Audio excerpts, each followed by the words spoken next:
ओम शांति। 19 अगस्त 2026 के ईश्वरीय महावाक्य। पहले सुनते हैं मुरली के मुख्य पॉइंट्स। बाबा ने कहा, जितना पुरुषार्थ करेंगे कराएंगे उतना ऊंच पद पाएंगे। तुम्हें गृहस्थ व्यवहार में रहते दोनों तरफ तोड़ निभाना है। अच्छी रीति पढ़ना है और पवित्र भी रहना है। बेहद का बाप आए ही हैं सबको पावन बनाने। तुम अभी संगम पर हो, अब फिर से उस पतित दुनिया में नहीं जाना। फिर बाबा ने कहा, तुम बच्चों को बहुत खुशी होनी चाहिए कि हमारी नई दुनिया में घी की नदियां बहेंगी और यहाँ तो घासलेट भी नहीं मिलता। जो देवी देवता धर्म वाली आत्माएं होंगी वही आकर ब्राह्मण बनेंगी। ब्रह्मा कुमार कुमारी बनने बगैर बाप से स्वर्ग का वर्षा मिल नहीं सकता। लास्ट में बाबा ने कहा, 1 घंटा रोज यह पढ़ाई जरूर पढ़ो और साथ ही अपने को आत्मा समझ बाप को याद करो। देही अभिमानी हो रहेंगे तो बाप की याद रहेगी। शरीर को याद करेंगे तो लौकिक संबंधियों की याद आएगी। और अब सुनते हैं महावाक्यों को विस्तार से। मुरली का सार। मीठे बच्चे, तुम्हें अभी रूहानी कारोबार करनी है। रूह समझकर हर कर्म करने से आत्मा निर्विकारी बनती जाती है। प्रश्न, स्वर्ग का वर्षा लेने और स्वर्ग में ऊंच पद पाने का आधार क्या है? उत्तर, ब्रह्मा कुमार कुमारी बने तो स्वर्ग का वर्षा मिल जाएगा, परंतु ऊंच पद का आधार है पढ़ाई। अगर बाप का बनकर अच्छी रीति पढ़ाई पढ़ते रहें, पूरा पवित्र बने तो राजाई पद मिलता है। कोई पूरा पढ़ते नहीं, कर्म बंधन है, पूरा पवित्र नहीं बने और शरीर छूट गया तो प्रजा में भी साधारण पद पालेंगे। ओम शांति। रूहानी बच्चों को रूहानी बाप समझा रहे हैं। यहाँ रूहानी कारोबार है, बाकी सारी दुनिया में जिस्मानी कारोबार है। वास्तव में कारोबार चलती है रूहों की। आत्मा ही इस शरीर द्वारा पढ़ती है, चलती है, विकर्म करती है। इसलिए पतित आत्मा पाप आत्मा कहा जाता है। आत्मा ही सब कुछ करती है। इस समय सब मनुष्य देह अभिमानी है। मैं आत्मा हूं समझने बदले समझते हैं मैं फलाना हूं, यह व्यापार करता हूं, यह फलाने कामी क्रोधी हैं, शरीर का ही नाम लेते हैं। इसको कहा जाता है देह अभिमानी दुनिया, उतरती कला की दुनिया। सतयुग में ऐसे नहीं होता, वहां देही अभिमानी होते हैं। तुमको देही अभिमानी बनाया जाता है। अपने को आत्मा निश्चय करो। मैं आत्मा यह शरीर रूपी चोला धारण कर पार्ट बजाती हूँ। वह एक्टर्स भी भिन्न भिन्न कपड़ा बदली कर पार्ट बजाते हैं। बाप कहते हैं, तुम आत्माएं पहले शांति धाम में थी, तुम्हारा घर है शांति धाम। जैसे वह हद का नाटक होता है, यह फिर है बेहद का नाटक। सभी आत्माएं परम धाम से आकर शरीर धारण कर पार्ट बजाती हैं। आत्माओं का असुल घर है परम धाम। उन एक्टर्स का तो घर यहाँ ही होता है, सिर्फ ड्रेस बदली कर आकर पार्ट बजाते हैं। तो बाप बैठ समझाते हैं, तुम आत्माएं हो। बाप तो बच्चे बच्चे ही कहेंगे, सन्यासी बच्चे बच्चे नहीं कहेंगे। बाप कहते हैं, मैं पतित पावन तुम सभी आत्माओं का बाप हूं, जिसको तुम गॉड फादर कहते हो। गॉड फादर तो निराकार है। ब्रह्मा विष्णु शंकर को भी गॉड फादर नहीं कहेंगे, उनमें भी आत्मा है, परंतु उनको कहते हैं ब्रह्मा देवता नमः, विष्णु देवता नमः। देवताएं क्या करते हैं यह किसको पता नहीं है। बाप ही आकर समझाते हैं, तुम कैसे ड्रामा प्लान अनुसार पार्ट बजाते हो। दुनिया एक ही है, ऐसे नहीं कोई नीचे पाताल व ऊपर में दुनिया है। दुनिया एक ही है जिसका चक्र फिरता रहता है। लोग तो कह देते हैं मून में प्लॉट लेंगे। बाप समझाते हैं, बच्चे कितने इंसॉल्वेंट बन पड़े हैं। भारतवासियों के लिए ही कहते हैं, तुम कितने साहूकार समझदार थे। इन लक्ष्मी नारायण का सारे विश्व पर राज्य था, जिसको कोई लूट न सके। वहां कोई पार्टीशन आदि नहीं होती। यहाँ तो कितनी पार्टीशन है, आपस में टुकड़े टुकड़े पर लड़ते रहते हैं। तुम सारे विश्व के मालिक थे। सारा आकाश, पृथ्वी, समुद्र सब तुम्हारा था। तुम उनके मालिक थे। अब तो टुकड़े हो गए हैं, यह किसको पता नहीं है। भारत ही विश्व का मालिक था। बाप समझाते हैं, आत्मा को जो पार्ट मिला हुआ है वह कभी घिसता नहीं, चलता ही रहता है। अभी तुम फिर से मनुष्य से देवता बन रहे हो, फिर 84 जन्म लेंगे। तुम्हारा पार्ट चलता ही रहता है, कभी बंद नहीं होता है। कोई मोक्ष आदि पाते नहीं। जितने अनेक गुरु, अनेक शास्त्र, उतनी अनेक मतें होती हैं। मनुष्यों में कितनी अशांति है। जहां भी जाओ कहेंगे मन की शांति कैसे मिले। यह देह अभिमान में आकर कहते हैं। बाप समझाते हैं, मन और बुद्धि यह है आत्मा के ऑर्गन्स, बाकी यह सब शरीर की इंद्रियां हैं। आत्मा कहती है, मेरे मन को शांति कैसे मिले। वास्तव में ये कहना गलत है। तुम आत्मा हो, तुम्हारा स्वधर्म ही शांत है। तुम ऐसे कहो, मुझ आत्मा को शांति कैसे मिलेगी। इसमें कर्म तो करना ही है। यह बातें बाप ही बैठ समझाते हैं। दुनिया में यह ज्ञान किसको नहीं। वहां है भक्ति मार्ग, उनको ज्ञान का पता नहीं है। ज्ञान तो एक बाप ही देते हैं। बाप खुद कहते हैं, मैं कल्प कल्प के संगम युग पर आता हूं। कलयुग के अंत में सभी पतित हैं। यह है रावण राज्य। रावण को जलाते भी भारतवासी ही हैं। बाप पतित पावन का जन्म भी यहाँ है, तो रावण का जन्म भी यहाँ है। रावण जो सबको पतित बनाते हैं, इसलिए उनको जलाते हैं। यह बातें किसकी बुद्धि में नहीं है। अब भारत में श्री कृष्ण जयंती मनाते हैं, श्री कृष्ण की लीला भजन आदि करते हैं। अब बाप कहते हैं, वास्तव में श्री कृष्ण लीला कुछ है ही नहीं। श्री कृष्ण ने क्या किया? कहते हैं, कंसपुरी में जन्म लिया। अब कंस तो डेविल को कहा जाता है। सतयुग में डेविल कहां से आए? तुम जानते हो, श्री कृष्ण की आत्मा जो सतयुग में थी, वह अपने 84 जन्म भोग इस समय पतित से पावन बन रही है, अपना पद फिर से ले रही है। वैसे ही तुम कृष्णपुरी में रहने वाले थे, 84 जन्म ले, अब फिर अपना पद ले रहे हो। जयंती मनानी है वास्तव में शिव बाबा की, जो शिव बाबा सबको हेल से हेवन में ले जाते हैं। उनकी कोई लीला है नहीं। कहते हैं कि हे पतित पावन बाबा, आओ, आकर हमको हेल से हेवन में ले जाओ। आप हमारे बाप हो तो हम स्वर्ग में होने चाहिए। हम विशेष दुनिया में क्यों हैं? इसलिए बुलाते हैं, हे गॉड फादर, हमको इस दुख की दुनिया से लिबरेट करो। यह भी ड्रामा में नोंद है। बाप कहते हैं, इस ड्रामा को कोई जानते नहीं। शास्त्रों में ड्रामा की आयु लंबी लिख दी है। नई दुनिया को पुराना बनना ही है, सतो रजो तमो में आना ही है।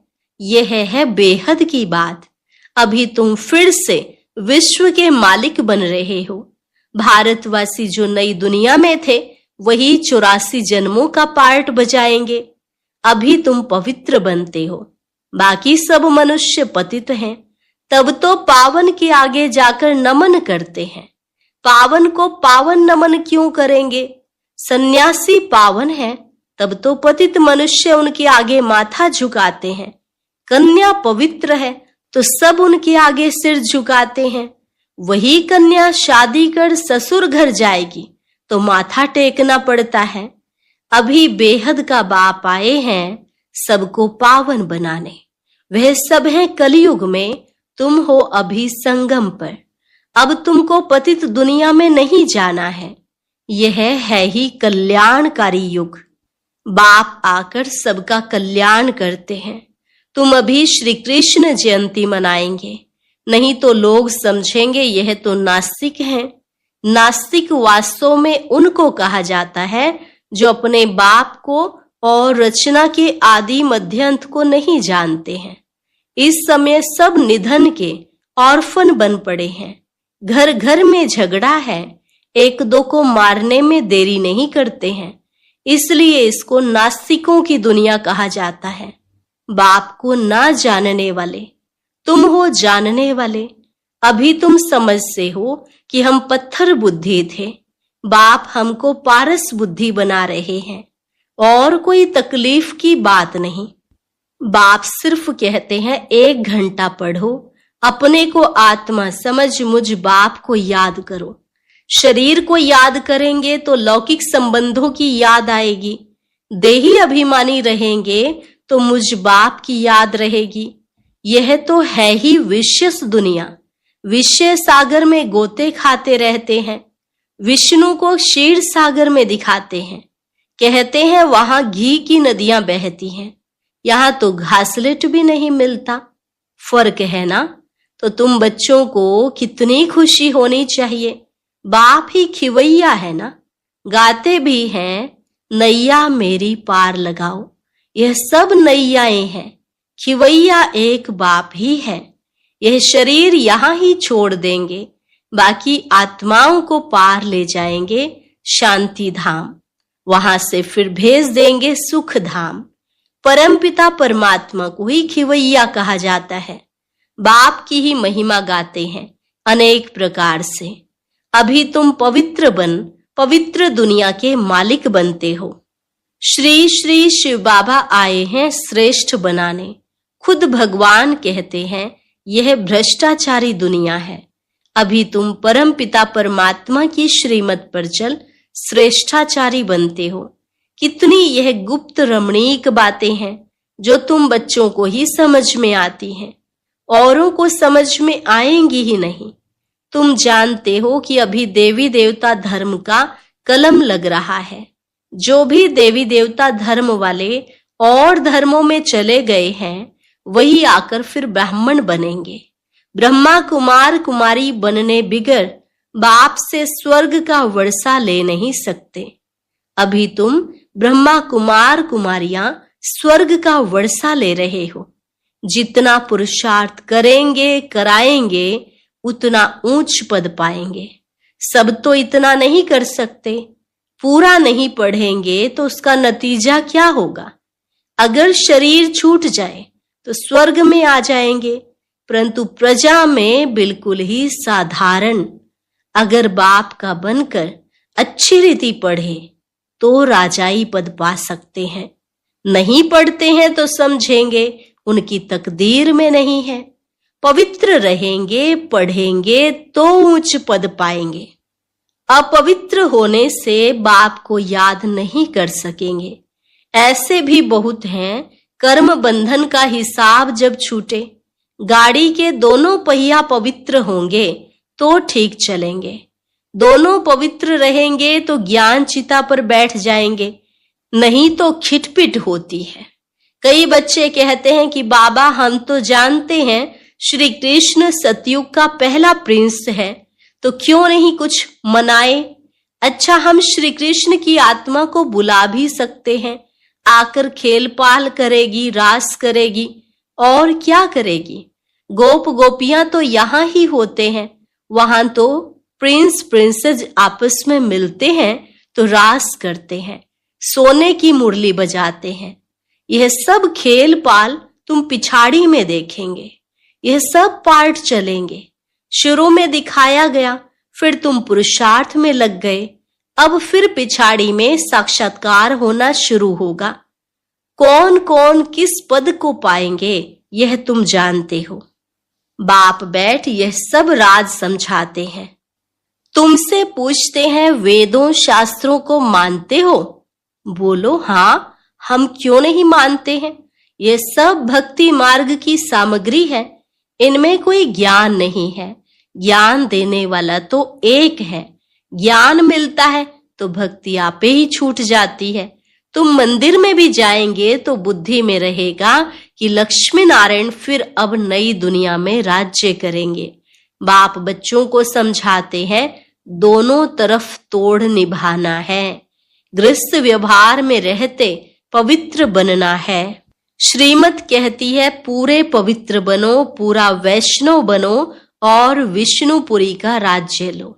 अच्छा, मीठे मीठे सिकिलधे बच्चों प्रति मात पिता बाप दादा का याद प्यार और गुड मॉर्निंग। रूहानी बाप की रूहानी बच्चों को नमस्ते, रूहानी बच्चों की रूहानी बाप दादा को नमस्ते नमस्ते, गुड मॉर्निंग। शुक्रिया बाबा, शुक्रिया। धारणा के लिए मुख्य सार, योग द्वारा कर्म बंधन का हिसाब किताब चुकतू कर पावन बनना है, ज्ञान चिता पर बैठना है, पूरा पूरा वैष्णव अर्थात पवित्र बनना है, अपने शांत स्वधर्म में स्थित रहना है, सबको शांति धाम की याद दिलानी है, कभी भी अशांत नहीं होना है।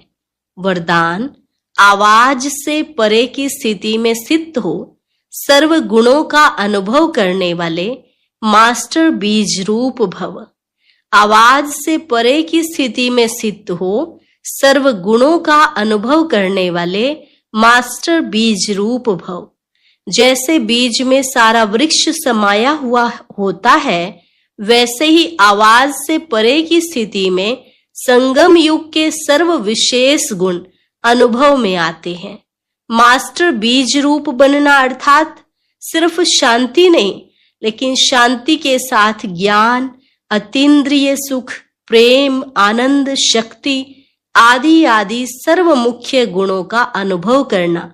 यह अनुभव सिर्फ स्वयं को नहीं होता, लेकिन अन्य आत्माएं भी उनके चेहरे से सर्व गुणों का अनुभव करती हैं। एक गुण में सर्व गुण समाये हुए रहते हैं। स्लोगन, अच्छाई धारण करो लेकिन अच्छाई में प्रभावित नहीं हो जाओ। अच्छाई धारण करो लेकिन अच्छाई में प्रभावित नहीं हो जाओ। अव्यक्त इशारे, अपवित्रता के बीज को भी समाप्त कर संपूर्ण स्वच्छ पवित्र बनो। पवित्रता आप ब्राह्मण आत्माओं का अनादि आदि संस्कार है। इस नेचुरल संस्कार से स्वप्न व संकल्प में भी अपवित्रता इमर्ज ना हो।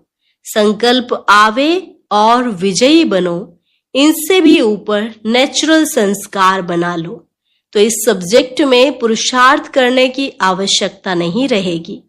अच्छा, आज का अव्यक्त ज्ञान